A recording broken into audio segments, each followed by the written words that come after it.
I'd like to welcome everybody to the City of Hermantown Planning and Zoning Commission meeting for October 17th, 2023. It's currently 7 o'clock. I'll start with a roll call this evening. Myself, Corey Colquist. Here. Valerie Orlett. Beth Wensloff. Here. Buckley Simmons. Here. Dante Tomasoni is not here, and Councilor Geisler. Thank you. Second up this evening is an approval of this evening's agenda. Can I get a motion on that, please? I move to approve. Thank you for that. Can I get a second? Second, Willett. Thank you for that. All in favor? Aye. Aye. Motion passes. Number 3 is the approval of the minutes from the September 19th, 2023 regular meeting. Can I get a motion on that, please? Thank you for that. Can I get a second? Colquist for the second. Thank you for that. All in favor? Aye. Aye. That motion passes as well. Number 4 is public discussion. Is anybody here to speak on anything that is not on this evening's agenda? If you are, please come on up, state your name and address for the record. Not seeing any, we'll move on from number 4. Number 5 is public hearings. Our first public hearing this evening is an application for a special use permit by Michael Tracy for the grading and filling in a natural environment shoreland area for the purpose of constructing a single family home. The property is located at 3983 Uggstead Road and is located in an R3 residential zoning district. Eric, what do you have for us on this one? Great. Thank you very much, Mr. Chair. This evening is a special use permit. The applicant, Michael Tracy, owns a property at 3983 Uggstead Road. There's an existing home on this property. What the applicant is proposing is at a future date to subdivide the property in order to deed land over to a family member in order to construct a home. Within this area of the city, there is an unmapped tributary to the, I believe it's the Rocky Run, that does exist. This was discovered approximately 5 years or so ago by the DNR when we were working on another project. So hence, any work that happens in this area, we verify at the DNR that there is indeed a shoreland area associated with this. And in this case, there is. So it's just it's a strip of water basically along the ditch line associated with this property, but that does trigger the shoreland area. So as a result of that, the applicant is required to get a special use permit in order to grade and fill in that shoreland area. What they're seeking to do at, once again, a future date is to install a driveway from Uggstead Road, approximately 150, 180 feet back into the site to then reach in some more upland area associated with this property for the construction of that home. The rationale for that home being set so far back is shoreland areas, especially the natural environment, which this is, does have a 150-foot building setback associated with it. So at the time of building application, when that does come in, we would then verify that once indeed that home is outside that 150-foot zone. As I mentioned, this is a requirement per our ordinance. They're looking to essentially impact approximately 9,000 square feet of the shoreland area. And as part of that, we just look to minimize the amount of exposed soil for the least amount of time possible. That we want to see some sort of erosion control measures in place, i.e. seeding, straw, et cetera, that way.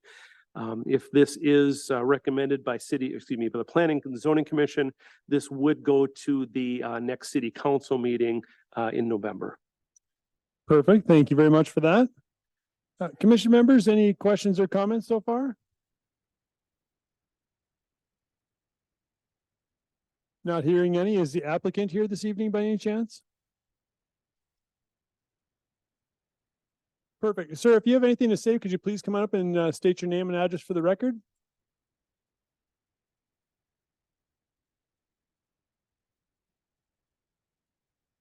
Howdy. Hi there. My name is Chris Tracy. I am representing 3983 Uggstead Road. I reside in Duluth right now, 1406 Anderson Road. Thank you for that. Yeah, I'm just here to follow the process and see what it would take to get this permit approved. The goal here to live next to our grandparents as they're getting older in life. My wife and I and our daughter, and soon to be expecting second child. I grew up in Hermantown, went to school here. So being close to family and being back in the community I came from is why I'm here today. Very cool. Anything else? That's all I got. Commission members, any questions for the applicant at this time? Thank you very much, sir.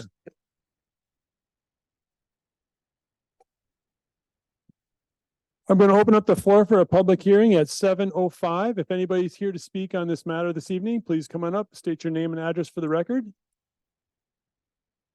If you want to talk about this, please come on up tonight. Not seeing anybody, I'm going to close the public hearing at 7:05. Commission members, any other questions or comments for Eric or the applicant on 5A this evening? Not hearing or seeing any, I look for a motion on 5A, please. Colquist with the motion to approve agenda 5A as stated. Thank you for that. Can I get a second? Slav second. Thank you for that. All in favor? Aye. Aye. Anybody opposed? Not hearing any, the motion passes. Thank you very much for that.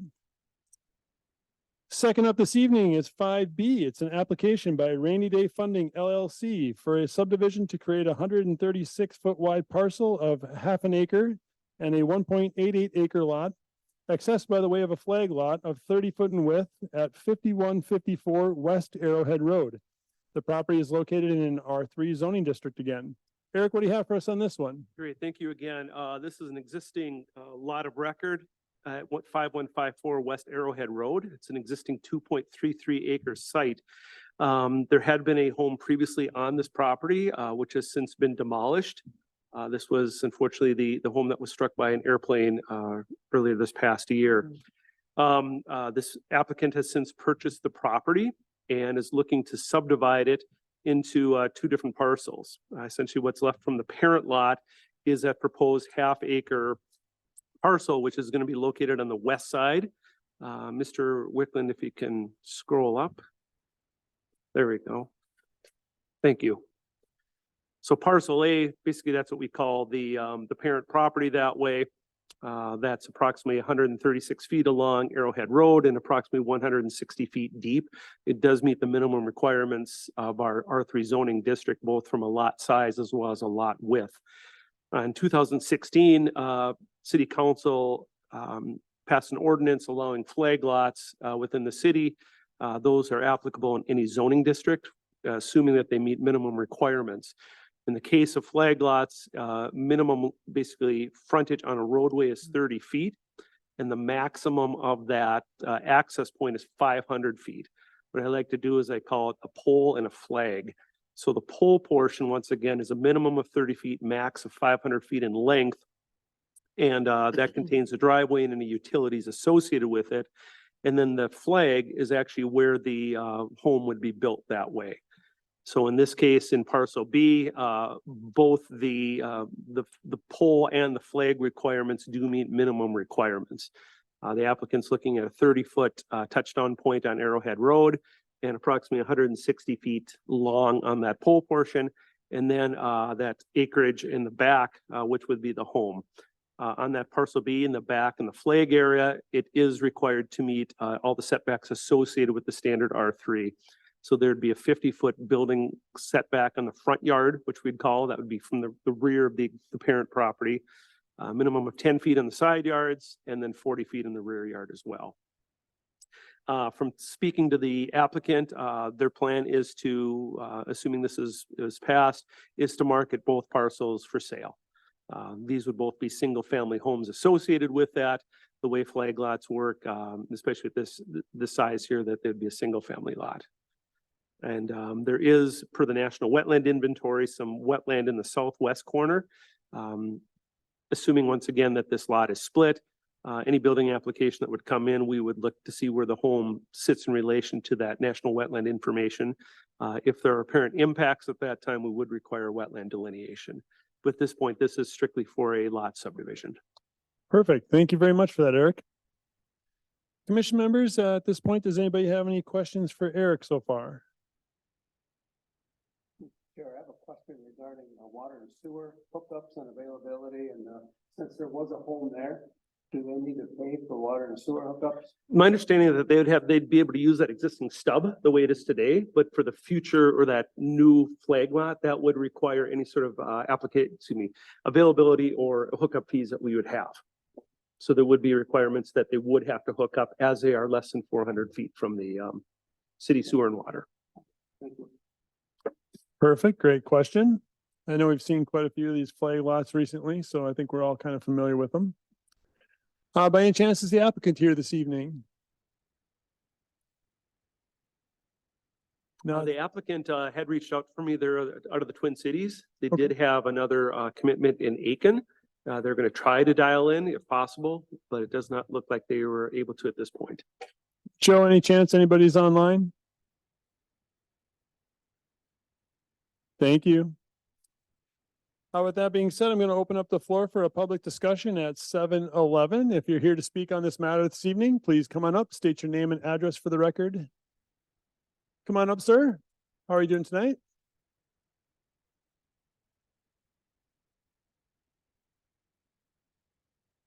My name is Mark Romano, and I live right next door to the lot, 5146 Arrowhead Road. And my wife and I are opposed to the flag portion of the lot because it runs right next to our house in our bedroom area. We've had this private lot since the homes were built back in the 1930s. And it's one of like 3 lots on the Arrowhead Road that are set back away from Arrowhead. So it's very unique in that regard. And by allowing that flag portion, I think it's gonna affect our privacy. We also have a shallow well that's on the border of that lot, which is basically a 25-foot well. And there's ledge rock in the area, and we're concerned that if things get built and if they run into ledge rock, that's gonna affect our well. I guess that's my comment, is we're just opposed to that flag portion. You're the first lot to the east. Yes. Oh, I'm just looking at it on a map here. Yep, so I see your house is definitely set back off the road further than the neighboring homes. And what, can I ask what that well is used for? That's our drinking water. That's your drinking water? Okay, It's still the original well from when my grandparents had the house. So gotcha. Commission members, any questions for this gentleman at this time? Do you have anything else for us, sir? no, I guess not. Thank you very much. Okay, thanks. Would anybody else like to come up and speak this evening? Please come on up, state your name and address for the record.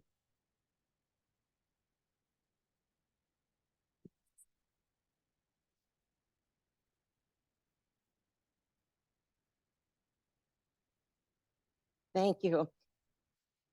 I'm Mary Murphy and I live at 5180 Arrowhead Road.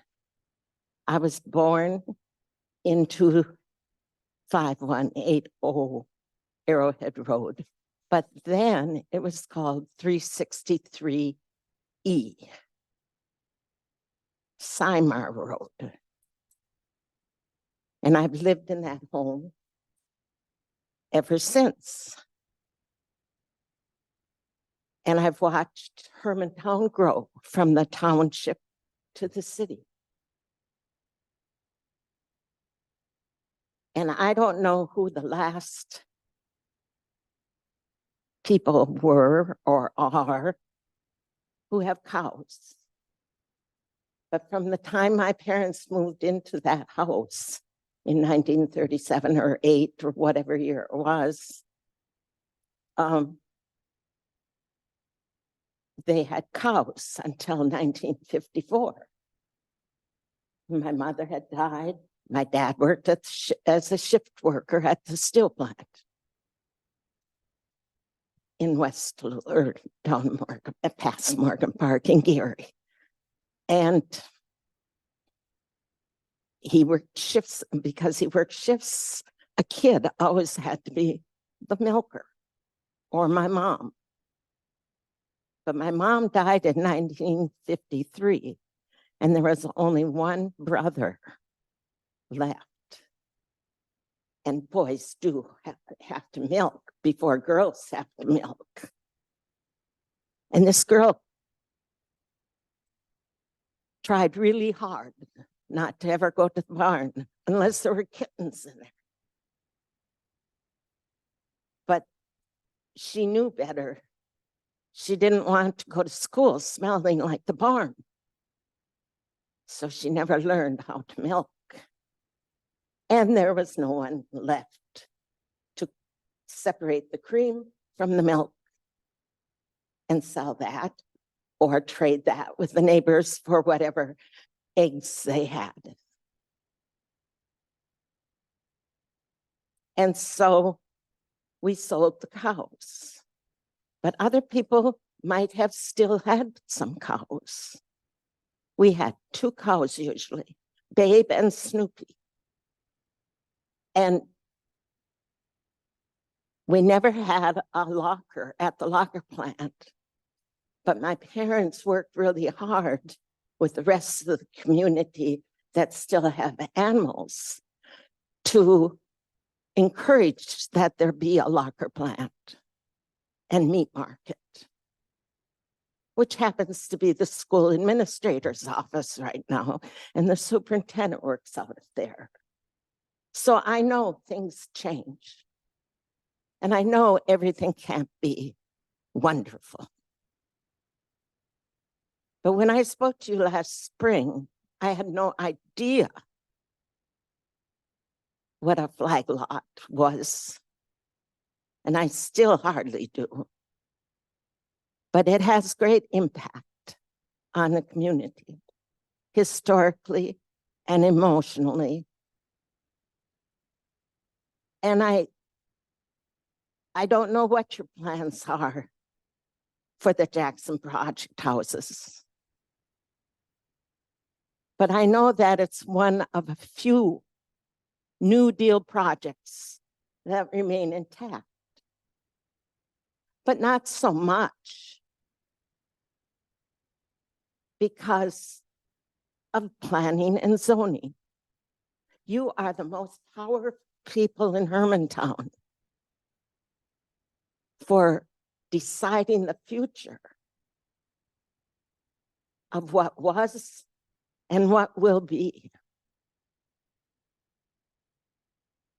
And it affects every homeowner, what they bought and moved into, or what they were born into, or who they sell to, and what the new people want and think about. And that's no easy decisions. And we're going to come out with a big study, I hear, on the future of Hermantown. But is there any neighborhood in Hermantown that doesn't have a flag lot now, or isn't planning on having a flag lot? Not the ordinary citizens, neighbors, neighborhood in the neighborhood, but the developers that come in and say, we'll put a flag lot in. The house across the road from me now totally flipped from where the driveway was supposed to be.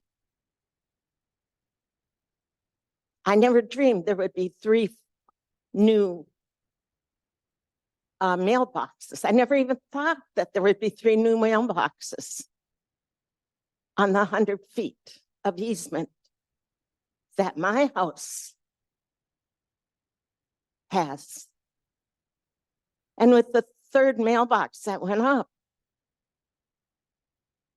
now I'm not sure where my snowplow driver is going to push the snow from the top of my driveway.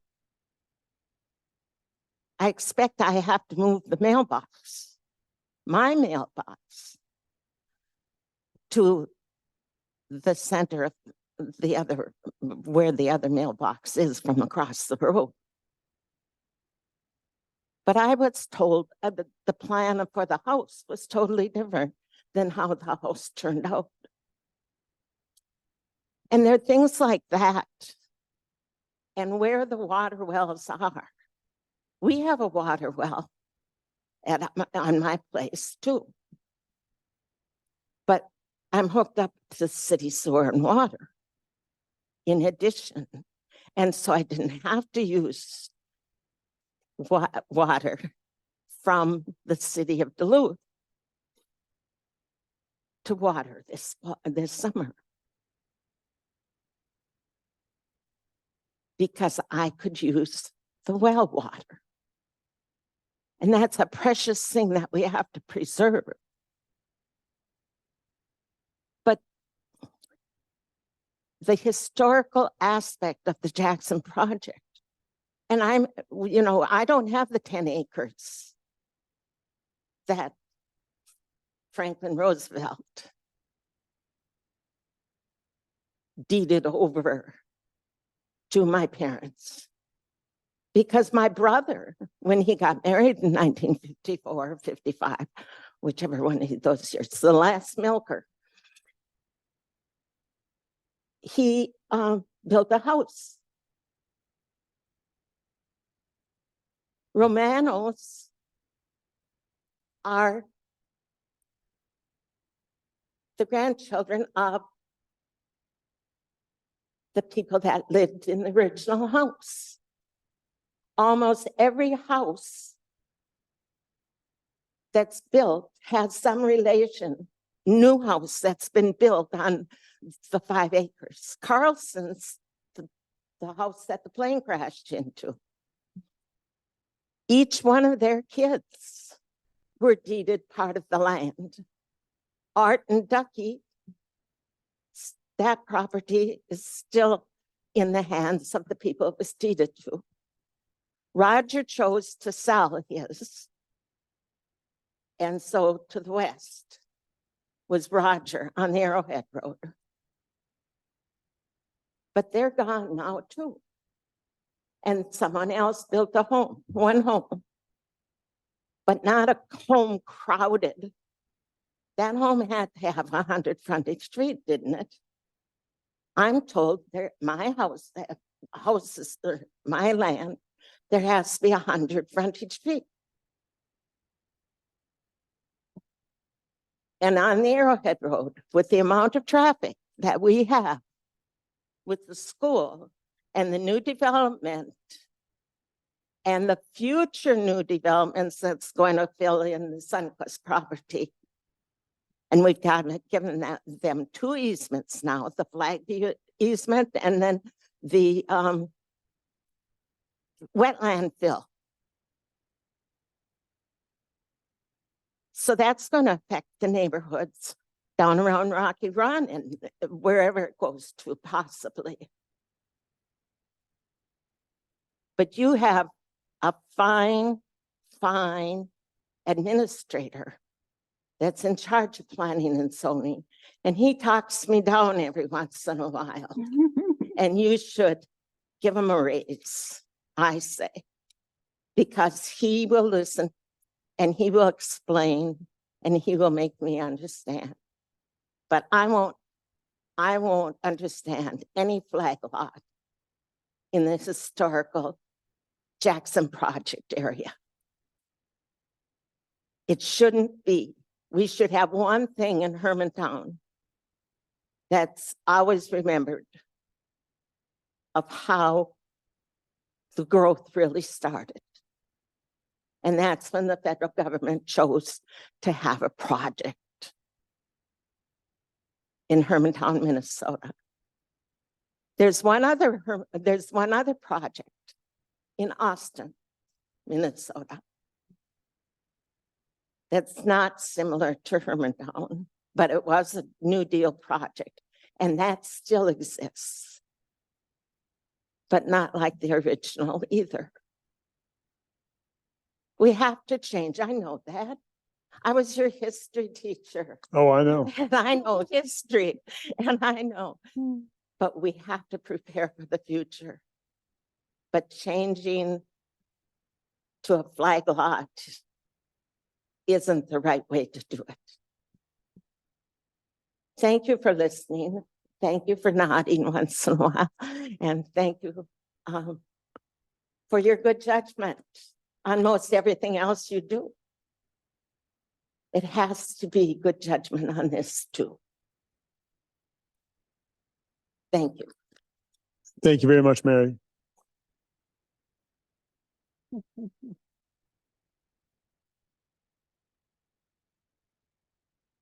If anybody else would like to speak and try to follow that one up, come on up, state your name and address for the record. I can follow up, Mary. I'm Tom Strappel. I live at 4159 West Arrowhead Road with my wife Elise. We're directly across the property of the proposed application here. We've lived there well over 25 years. Kids grew up there. Great neighborhood. We're on the sidewalk side, so it's really great for the kids to be able to walk to and from school and to sports. Arrowhead Road is a very busy road. We've got the traffic going from all the school buses, all the different other developments that are around there. We've got Grouse Ridge right next to us here. We've got a number of houses built back there. And I just think putting another additional driveway onto this busy street would not be healthy for the neighborhood at all. And I guess I feel that that piece of property should be just allocated to one household. There's no reason why we would put two households on that small piece of property. You've got, it's a nice chunk of land. Why would you split it up and to have two pieces of property? We've got a developer that's coming out of the Twin Cities that's cutting this up for us. And why would we want to let somebody do that to a piece of property within Hermantown? Especially when it impacts the neighbors, right next door to them. And to have all of a sudden have two neighbors right there. So I would hope that we would make the decision to keep that one parcel for one household for the city of Hermantown. Thanks. Sir, can I ask you a quick question? I'm just looking at the map. You're directly across the street, right? I am. Can you tell me what size your lot is? Boy, I tell you what. About an acre. About an acre? I think it is. Okay. Thank you very much. Yep, you bet. Anybody else want to come up and speak this evening? Please feel free. Come on up, state your name and address for the record, please.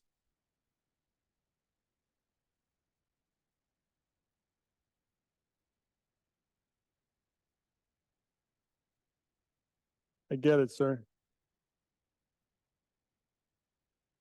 I'm Wally Kuza, 5147 Levake Junction Road.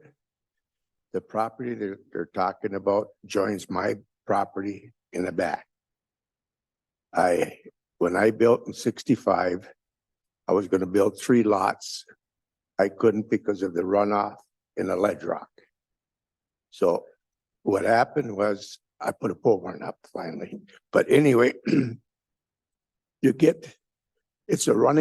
not just wetland, it's a running creek.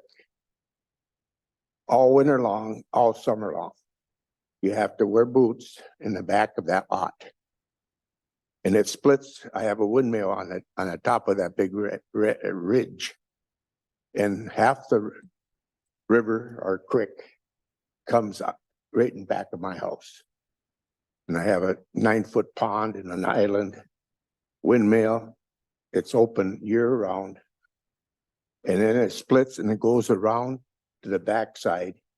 And that's muck, tag alder, and it hits my whole back end. Then it splits on the 45 and heads towards the Arrowhead Road, which is the land that they want to build.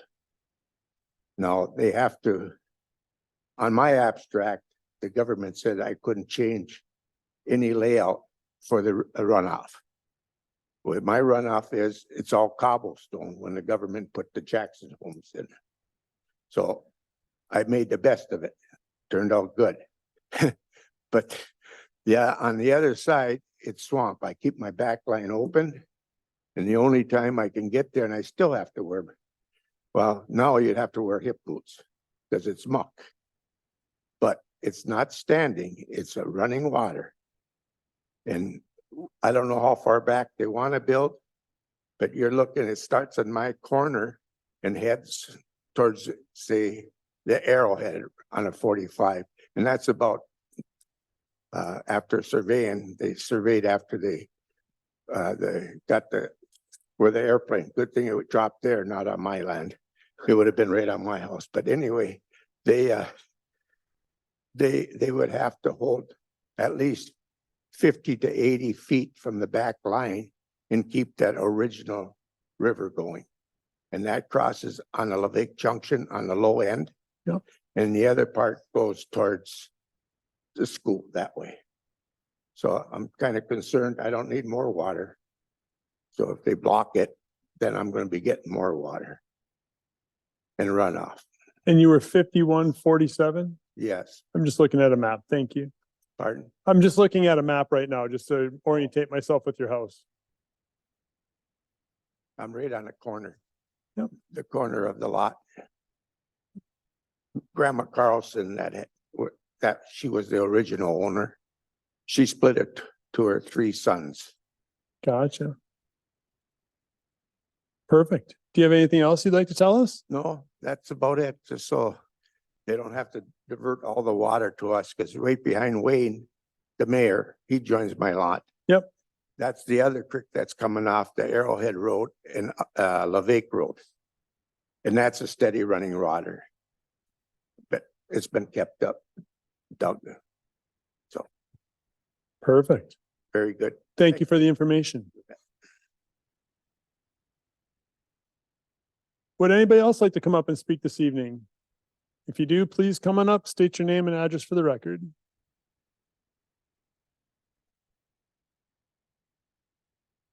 Not seeing anybody, I'm going to close the public hearing at 7:31. Commission members, any questions or comments for Eric on this so far?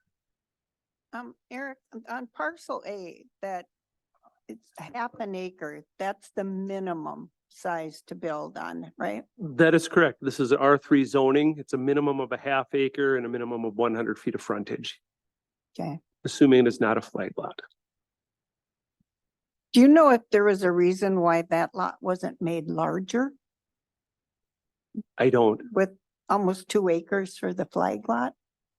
yeah, they could have changed it in different dimensions if they wanted to, but what they've proposed meets our minimums.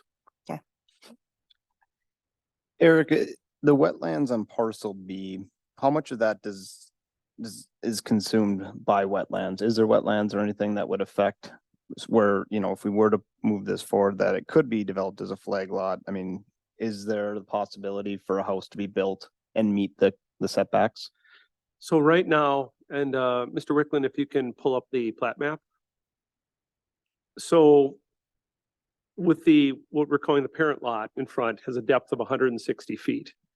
And if you assume then the 50-foot setback that's required for a new structure, that's 210 feet back. This property is approximately 465 feet deep that way. So if you just subtract that off, that's plus or minus 250 feet. A rear yard setback is 40. So in theory, there's a 210-foot building envelope, for lack of better words, in the rear portion or on that flag portion of the lot that way. So there is a number of locations in theory, you know, within that 210 feet that you could place a home. And once again, you know, per at least the National Wetland Inventory, it's showing wetlands down in that extreme southwest corner, not further up into it. Okay. And then the other question, obviously, we've seen lots of flag lots. We've passed them through. They're normally pretty standard. But this one, it sounds like a well would be affected. How is that handled? Or potentially, if, you know, there was some sort of development or building on parcel B, I'm guessing it's just standard practice, as if. We'd have to wait and see what happens. Honestly, you can't project the future. So right now that, once again, the thought would be that maybe the applicant puts the water and sanitary sewer line more towards the west, more towards the parent lot, to try to keep away from this. What we look to do is when any utilities are installed, that we try to keep a standard 10-foot setback, treat it like a structure. And you just, once again, that the sewer and the water are typically about 8 feet deep. And just have to see from there. Perfect, thanks. I don't have really a good answer for you because you just have to see if there's any effects to that well. Thank you for that so far. Commission members, any other questions or comments? I have to say, the Jackson homes are unique, very unique thing. I have lived now 23 years in Hermantown, which is amazing. But when family and friends come and visit, and we inevitably take them around to all the houses to show them the history of this, because it is something special. It's something that you just don't find everywhere. We're losing them, unfortunately. They've almost all been added on to, and I would definitely agree that they needed to be added on to because they're such tiny little homes.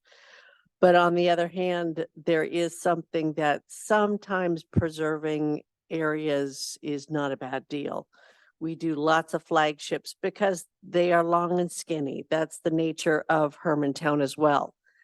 But again, I think there are times that some of the history should have been thought through and at some point needs to be at least considered as well.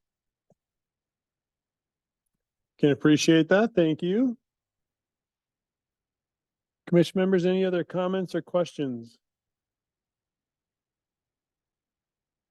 My only question was on the well, really. You know, it's only 25 feet deep. It's on the neighboring property, probably fairly close to the property line. Is that accurate?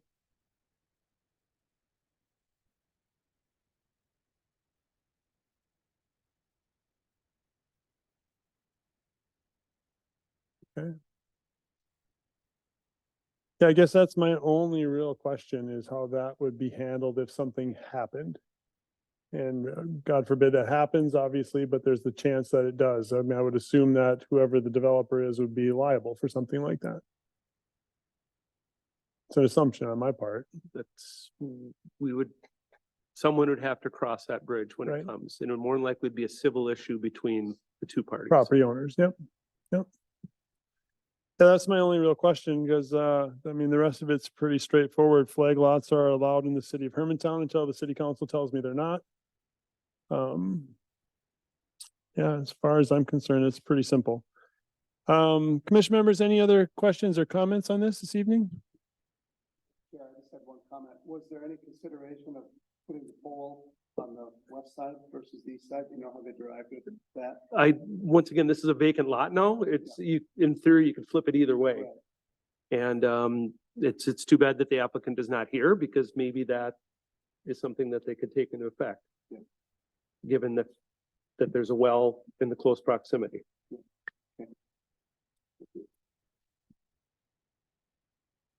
Yeah.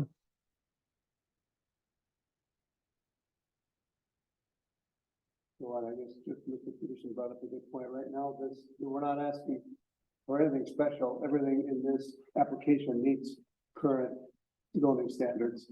If this would be denied, what's the applicant's, what can the applicant do? File an appeal with the city council? Is that how it would work? That would be correct. That the city, anything, the city council would be the acting body at that point. Eric, just one other question, just to help educate me. We're just approving this parcel to be made into a flag lot. We're not approving any kind of construction or It's strictly a land subdivision. so theoretically, this could be sold, and because of wetlands or because of variances, the new owner would may be prohibited from building on it? Or is this kind of a, okay, you're set to go, you can build? Because I hear again, I'm concerned about their well as well. I mean, would they have to come and present to planning and No. zoning? Their No, construction they have project? now, this is the only action that would be required. Okay. All right. Building permit would be the next step. Exactly. It's strictly administratively at that point. Okay. Thank you.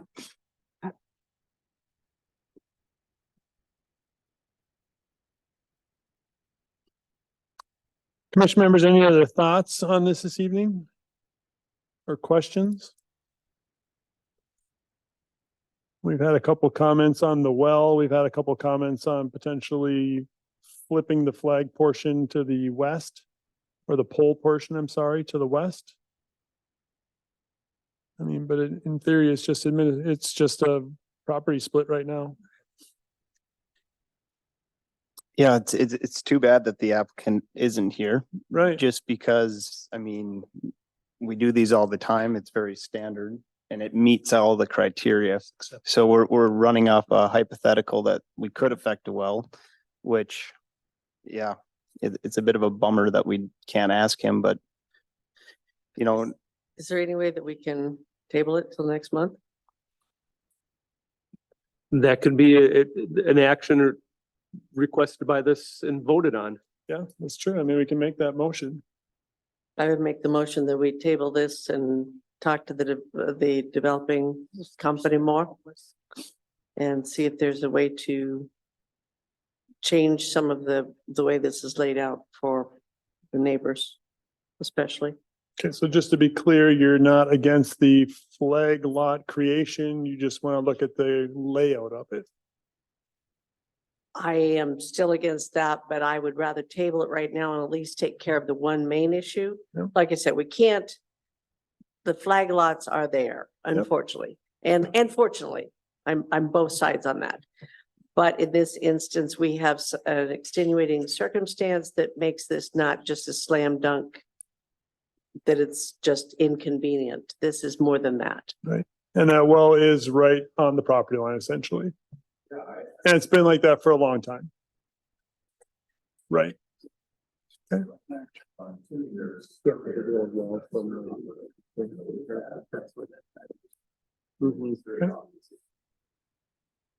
Okay.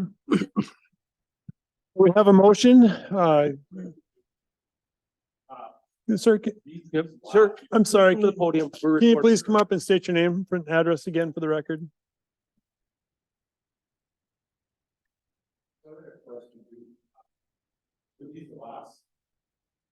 Would they be allowed to build more than a single family dwelling? Each one would only have a single family dwelling on it. Correct.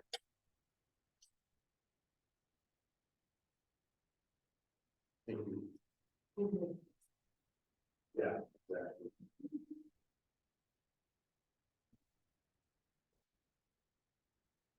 Okay, we have a motion on the table. Can I get a second or a different motion, whatever you suggest? The motion is to table it until we can speak with the owner. Is that right? Yes, That is correct. I would second that. All in favor?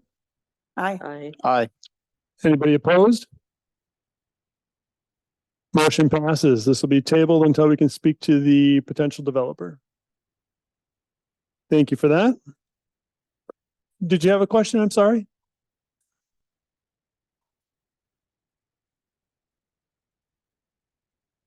Yes. Correct. Eric will reach out to the developer. He'll talk to them about what our concerns are and they'll see if they come up with a different plan. We would notice this just like we did. We'd send out notices to 350 people surrounding it. And this would be held at the third Tuesday in November meeting. We'd go through the exact same process that we just did tonight. We'd be public hearing associated with it. We'd take comments and we'd look for an action from this board. Yeah. And then from there, it would have to go to city council after that. That is incorrect. No, Oh, sir. it's not. This is a one-stop shop when it Thank you. comes to flag lots. Thank you for that. Oh, yeah, for the flag lots. You're right. So yeah, so it's going to be tabled until next month, essentially. You're very welcome. Next up is 5C. It's zoning ordinance text amendments by the city of Hermantown, amending chapter 5 land use regulations by creating section 590, which is the Hermantown Business Park. Eric, what do you have for us on this one? So I'm just sending notes from the last one. It's all good. So as staff has informed this board, we've been working for the last number of months on a potential business park at the intersections of Highway 53 and Lebec bypass. There's approximately 120 acres associated in this area. And once again, we've gone through what's called an area-wide alternative urban review document. It's a scoping document that looks at soil types, surroundings. Basically, it's a environmental scoping document on a conceptual site plan. We've just finished up the 30-day comment period by other environmental agencies. We've received very few comments from any of these groups that way. So the next step, at least in that document, will be response to any written comments that we've received. Then it will go to the city council in November for the eventual acceptance of that document. So the next step then, at least we've been envisioning from a staff standpoint in discussion with the owners, is a creation of an actual business park zoning district. What we're doing is we're trying to create a new zoning district that's somewhere between a commercial zoning as well as an industrial zoning that we currently have. Right now, the city has, once again, we have 3 different types of commercial zoning, a C, a C1, and a C1A, and we have what's called business light manufacturing. They have some crossover, but not really. So what was envisioned with the Hermantown Business Park is to essentially marry those 2 zoning districts, try to create some of that middle ground between the 2 for this business park area. What we're looking at is within the zoning district is potential for manufacturing, warehousing, maybe some small commercial businesses, potential small restaurants, things of that nature.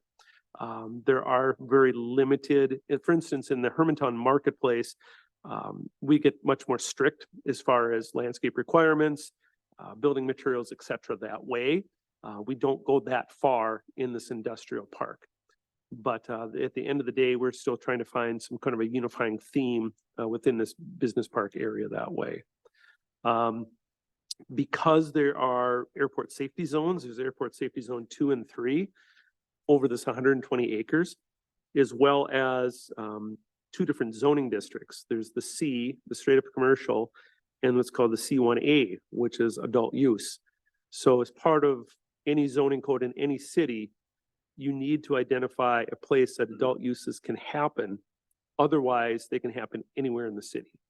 So we need to be cognizant of any C1A that we remove, that we don't remove too much, that we still keep a reasonable amount within our city that could be placed. So right now, we're just looking at bringing the zoning district into creation. And then the next step after that is to tie down how much acreage of this 120 would this truly affect. So it's kind of a multi-step process that way. As we went through with the sign ordinance, it's tough to do these in one meeting, especially as something that's brand new in this case.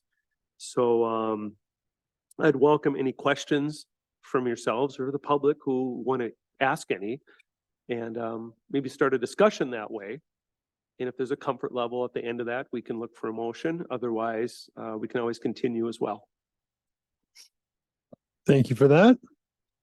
Eric, I'm just skimming through this, but just curious about the parking spaces. Is this customary, like 1 parking space for 200 feet?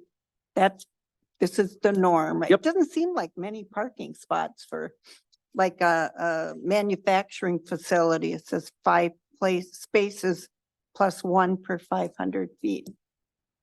Doesn't seem like that's very much parking for a manufacturing facility. Well, a lot of I used to work on what's called data centers. Okay. It'd be a 200,000 square foot building. There'd be 14 people working there. Oh, So gotcha. it's the nature of a lot of these different facilities, and in some manufacturing, a lot of it is automated. And it's, there might, even for a very large building, you may have a very small staff associated Okay. with it. But no, these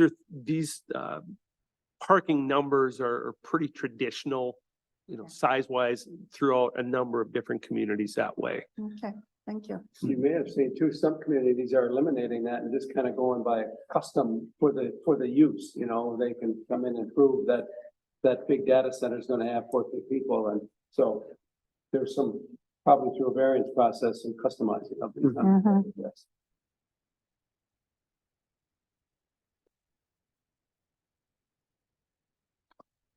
Any other questions or comments so far on 5C? I have a question. When looking at several of these, going through them this week, there are some size restrictions, especially as in the restaurant. We're asking for not even casual fast is going to have to be something smaller than that, drive-through about only for 2,500 square foot space. Where did these requirements come from? These are just discussions from a staff level, that it wasn't envisioned that this would be a commercial center. That this is more, once again, manufacturing, warehousing. There may be a C-store hard up on that corner. But we don't envision lined with fast food restaurants or things like that. That's not the nature of what we've been looking at, nor the property owners for that matter either. We've been looking at boxes of 10, 20, 50,000 square foot. And that, restaurants or retail of that nature is just really a very small use within that. And so we would rather see your chain or your bigger restaurants in other traditionally C-zoned or Hermantown Marketplace zoned areas that way.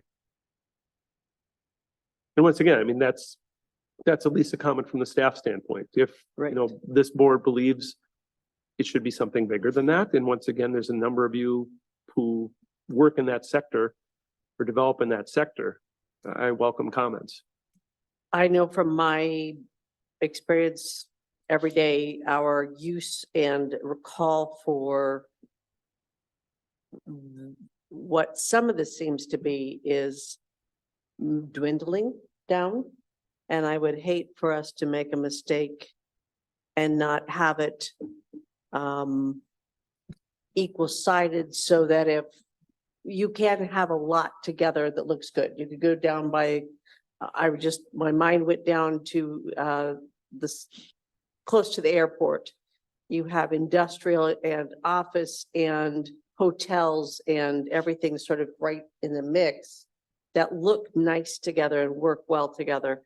I would hate for us in our small 6-acre square to limit what we have ability to do when the calls are not as extensive today as it used to be. We are not the cheapest place to live and work and build, and I would hate it to sit empty. So I think this needs, I would like to see it a little more work done and a little more input from some of this very specific things, and that instead of just an overview, so we don't make a mistake. It's pretty rare we get a chance to craft a brand new zoning district. Right. And like I said, it's, I welcome discussion on this. As I said, the sign, I think we took 3 meetings to pin that down, Right. and that was a rewrite, let alone a brand new thing. Right. And I was not here for the Hermantown Marketplace. I think Mr. Peterson was, Oh, yeah. and you might, I believe, I'm sure that wasn't just one meeting. Yeah, it's 20 minutes. I'm just teasing. I'm just teasing. No, it took a while. I mean, so Beth, what are you looking for on something like this? Like, you want us all to come back with specific notes on this and try and compare maybe and I would like, plan out a little more time after the next meeting or in the next Exactly. meeting to do this? yes, exactly. I think we need to literally go through some things as we are doing in the comp plan, where, I mean, we're taking time on that as far as a citywide, this especially. I think this is important. I've been saying forever, we need something, but I really am hesitant to tell, I mean, we just don't have the call. So I don't want to limit us to just this use if there are ways that we could cross over and welcome a casual fast restaurant to go with the people that are going to be working on the others, as well as the rest of us around. I just think we need more work together.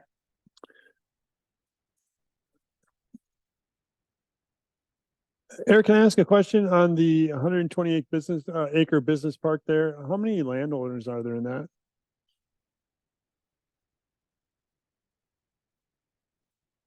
3. 3? This is being crafted to cover that 120 acres and the have the landowners had any input on this at all?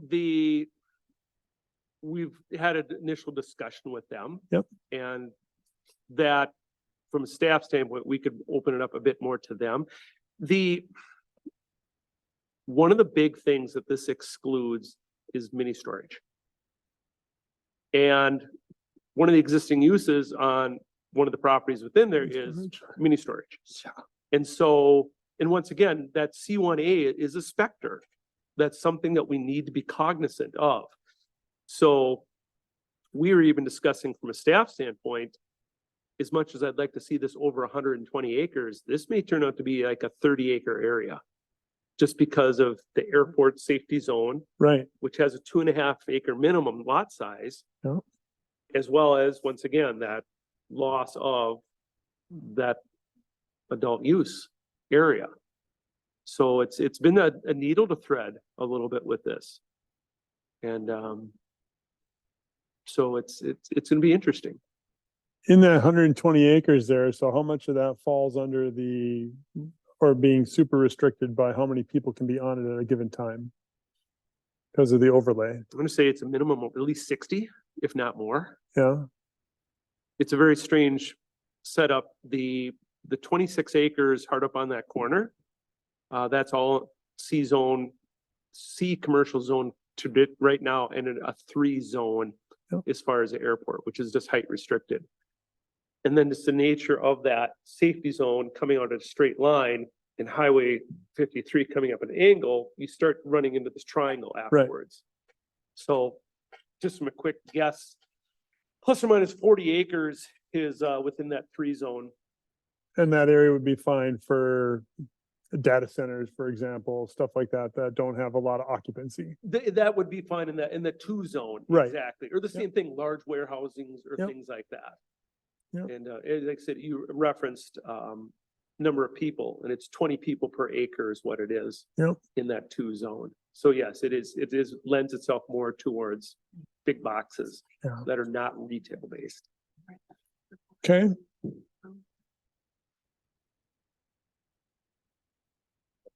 Beth, are you making a motion on that with 5C? Is that something we should act on?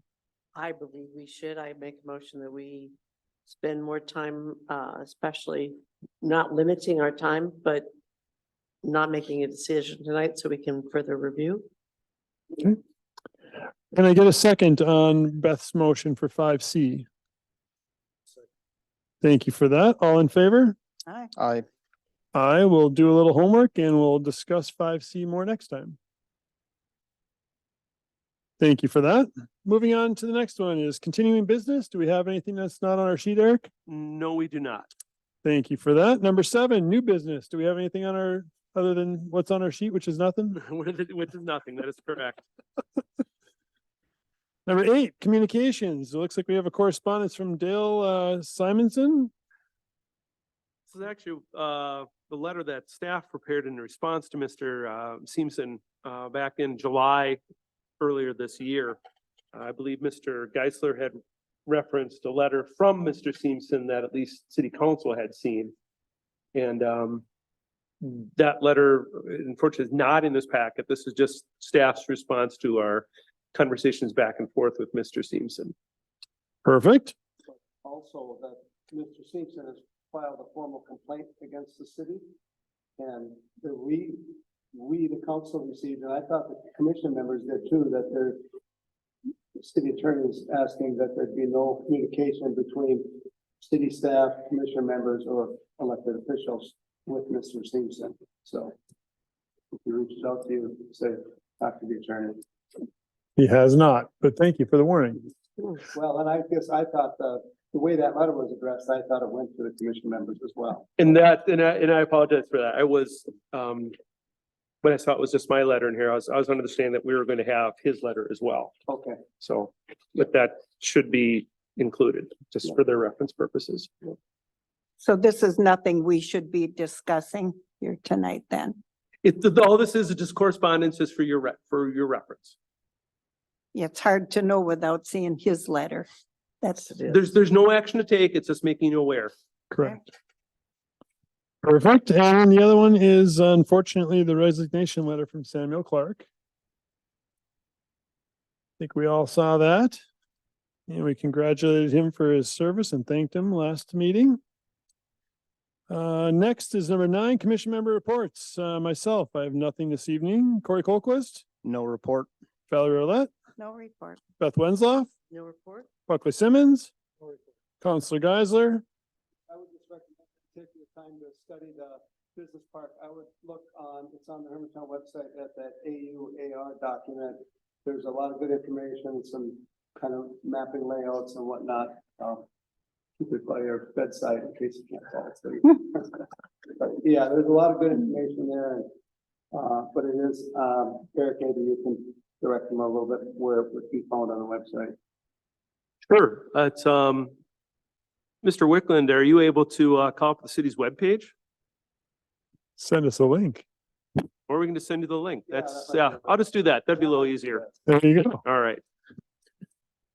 With that being said, I look for a motion to close the meeting at 8:01 p.m. So moved. Can I get a second? Colquist with the second.